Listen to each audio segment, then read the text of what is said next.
thought-provoking question of the day. Does it count as spoilers for Dracula if its story's been around for 100-something years and all the show creators are doing is modernizing it?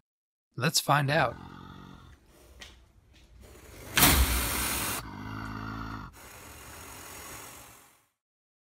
Hey everyone, it's Mike Badger, back with another review. This one's for BBC's Dracula, which is showing on Netflix. Since I was a child, I've loved and hated darkness.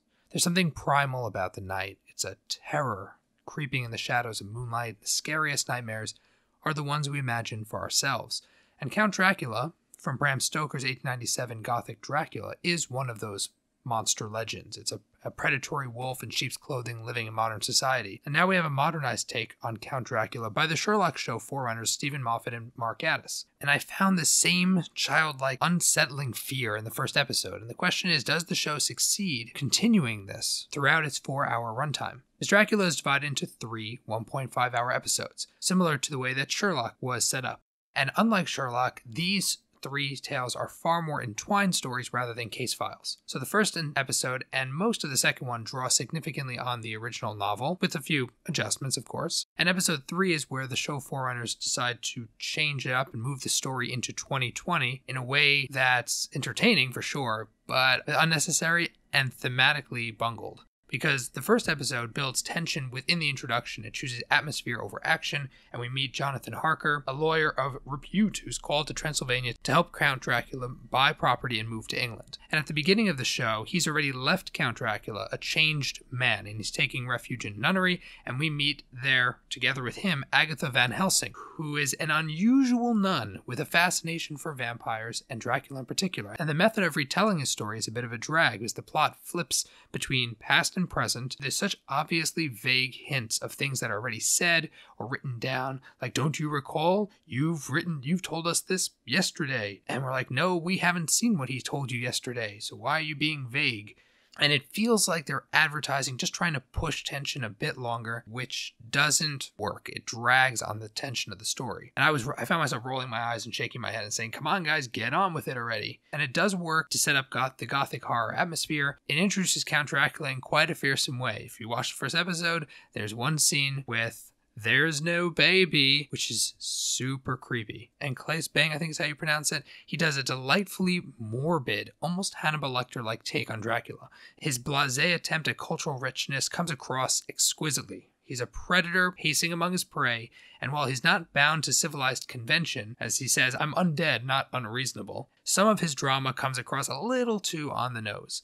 And the Count, he's scary when he's sublime. He appears to be compassionate or feigning ignorance of what he is or what he's doing. And this terror of the Count is repeated, where he appears to be a gentleman and then he isn't. And in the first episode, it transfers into the second episode when he is on a ship traveling to Britain, and the same thing comes out where he pretends to be a sophisticate, but he can't resist garishly taking off and going after prey to the point where seems like he doesn't have any real control of himself. It was a bit of a disconnect from the novel where he felt a little too caricaturized, a little too over the top for who Dracula is, at least from the source material.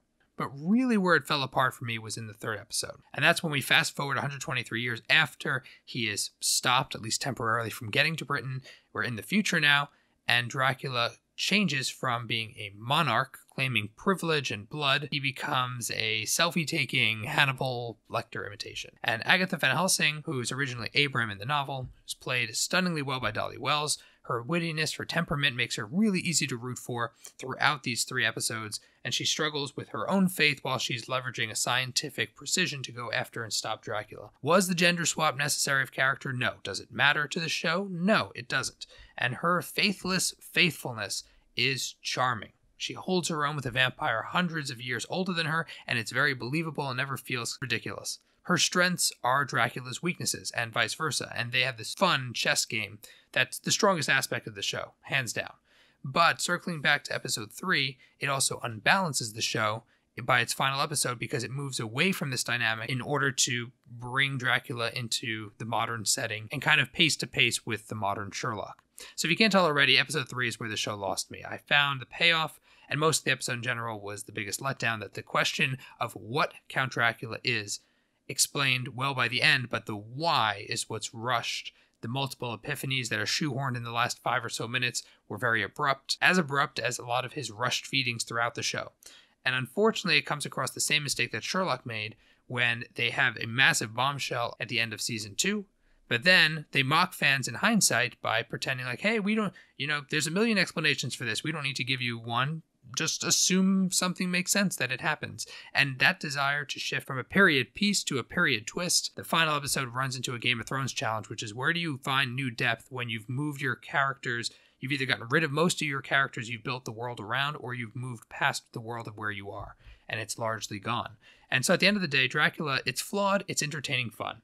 It's well produced, it's well acted, it has lots of hamminess and some pacing missteps and an overall disappointing ending, unfortunately, which makes it a tale full of sound and fury, but at the end of the day, it's signifying nothing. And it's enjoyable at a moment, frustrating at the next.